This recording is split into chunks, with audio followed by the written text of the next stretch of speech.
Hi, my name is Riley Ratcliffe, and I'm going to be talking about the CZ or C0 connectivity in the 2-qubit Clifford group. What that basically boils down to is I'm going to be talking about how elements of this group are related to each other and how we can visualize a sort of structure in this group as a result of that. And we're also going to talk about why that's helpful to us. In this video, I'm going to assume that you're familiar with the 2-qubit Clifford group, but if you're not, I made a separate video where I talk about the group, how it's generated, and some basic and relevant quantum computing ideas. So let's start by recalling that the 2-qubit Clifford group is generated by 3 gates, 2 local gates, the Hadamard gate and a phase-changing gate, as well as the all-important non-local gate, the CZ gate, which is represented by this matrix.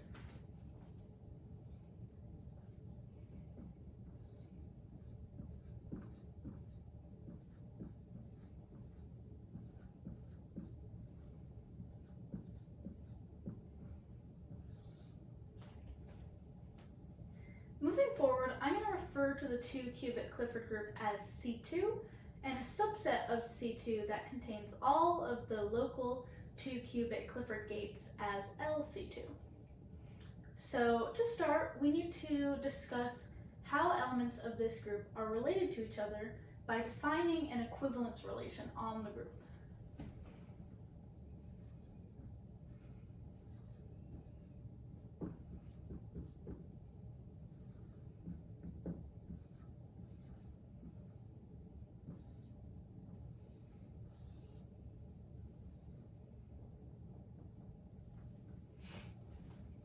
Here, U1 and U2 are elements of C2, and V is an element of LC2.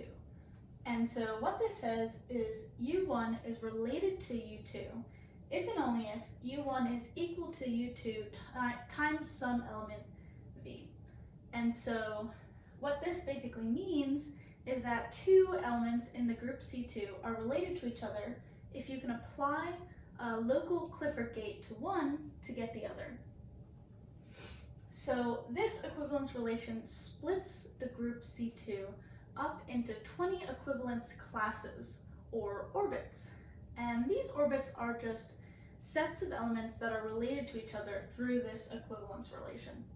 So 2 elements are in the same orbit if you can apply a local gate to one to get the other.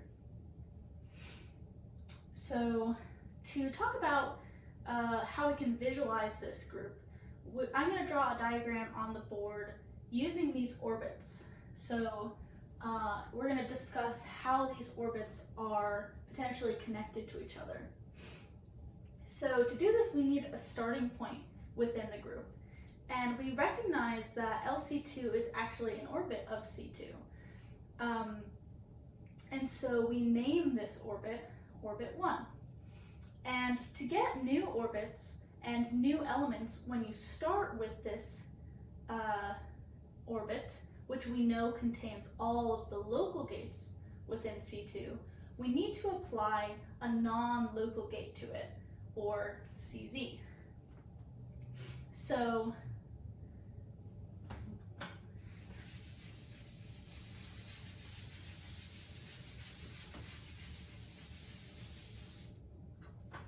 our diagram ends up having 4 levels, and that orbit 1, or LC2, is the only orbit on the first level.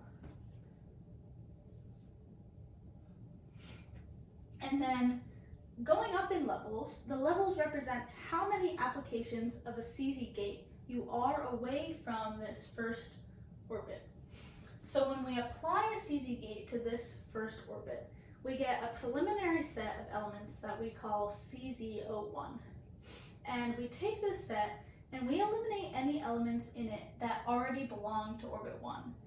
And so then we're left with a set of elements that all belong to C2 but do not belong to orbit 1.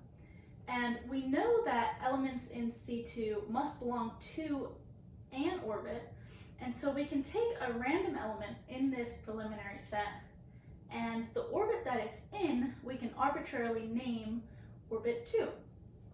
And then we can apply LC2 to this random element to get the rest of the elements in this second orbit, and the first orbit that we're going to have on the second level.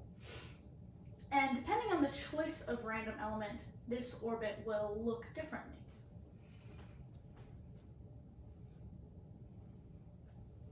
So to get the rest of the orbits on the second level, we repeat this process. We go back to our preliminary set, we eliminate elements that reside in our previously named orbits, in this case orbit 2 and 1, and then we take another random element, apply LC2 to it, and that will give us orbits 3 through 10. So we have 9 orbits on the second level. And we stop this process through the preliminary set, choosing random elements and applying LC2 to it, when the set is empty.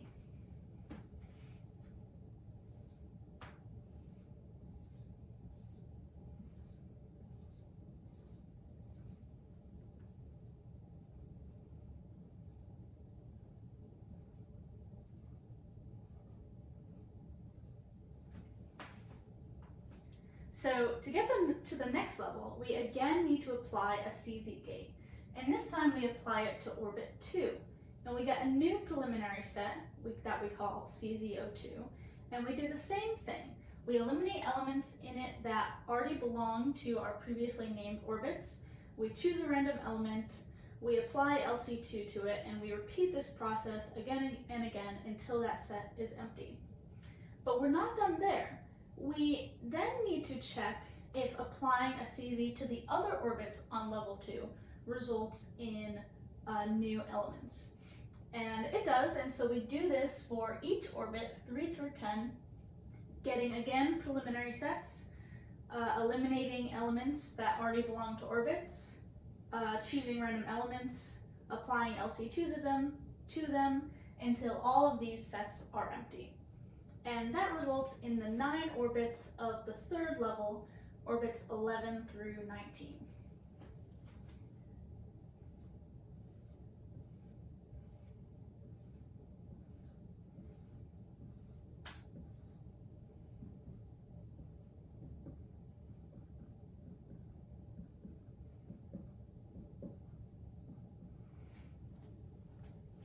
To get our final orbit, and the only orbit on the fourth level, we again need to apply a CZ gate, and this time we can apply it to any of the orbits on the third level. We again get a preliminary set, eliminate elements in that set that reside in our previous 19 orbits, and then what we're left with is a set of elements that all belong to our last orbit. So we can choose any one of them to apply LC2 to, and we get orbit 20.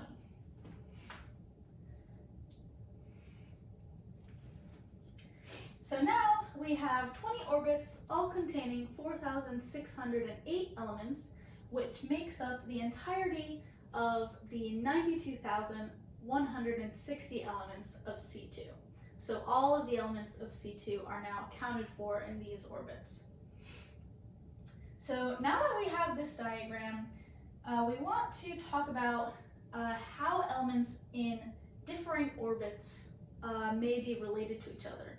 We already know that within an orbit, elements are related to each other through the application of a local gate. So to find out how these orbits are related, we are going to choose any orbit, apply a CZ gate to it, and then take the intersection of that set with all of the other orbits to see if there are any common elements.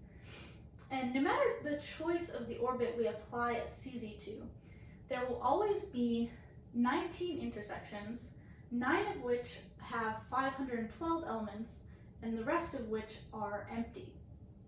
And so we're going to say that when we have a non-empty intersection, the orbit that we applied the CZ to and the orbit we intersect that set with, we're going to say that these two orbits are connected through the application of a CZ gate.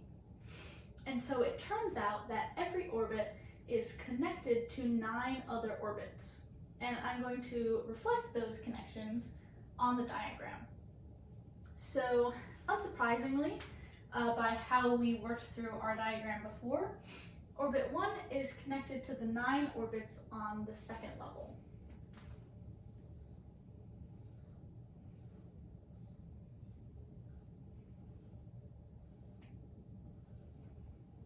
Similarly, orbit 20 is connected to the 9 orbits on the third level.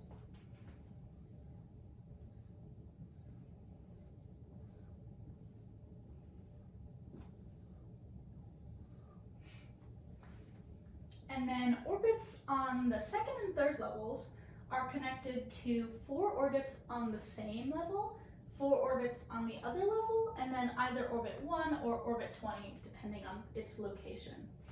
And it would be difficult to draw all of these connections, so we're going to take orbit 6 as an example.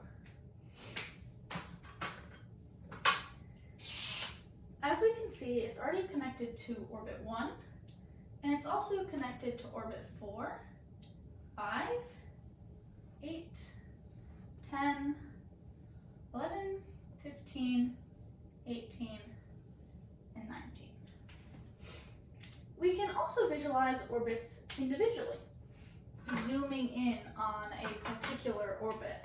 And if we take orbit 6 as an example again, its individual diagram will look like this.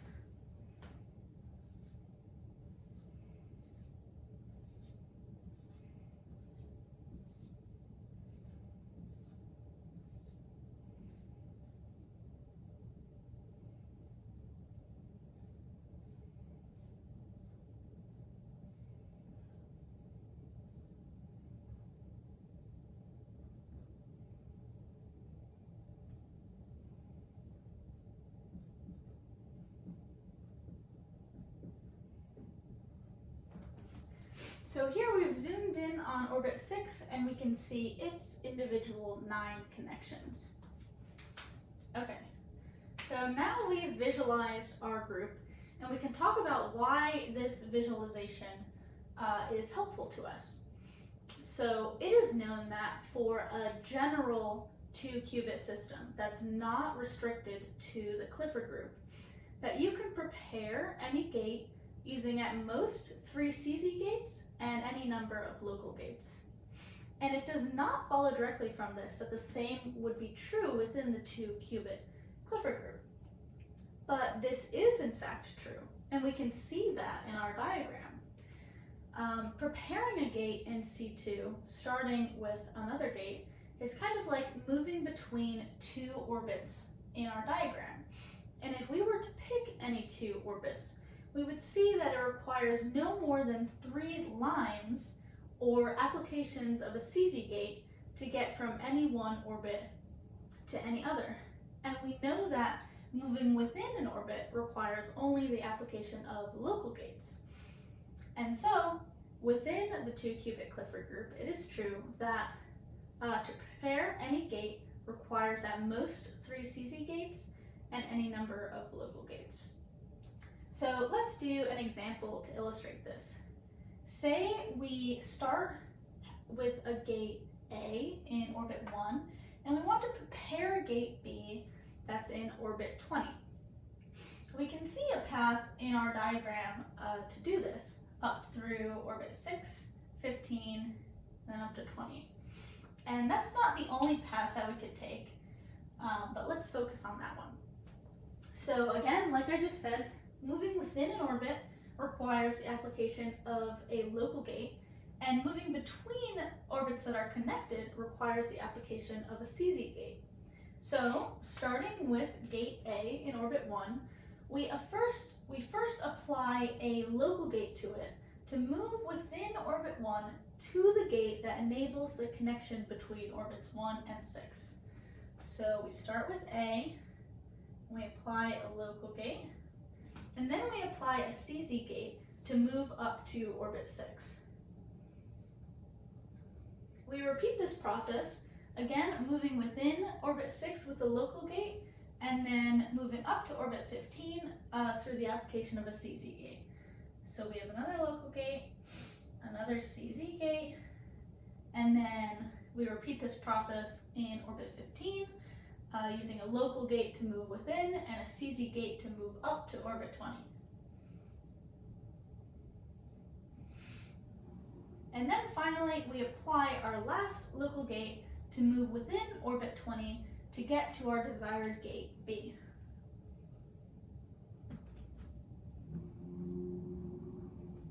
So now we've prepared our gate B.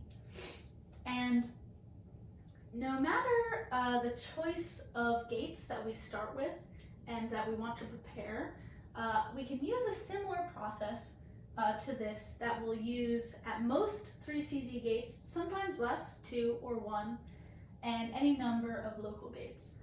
And there could potentially be paths that use more than 3 CZ gates, but there will always exist a path or a process that requires at most 3.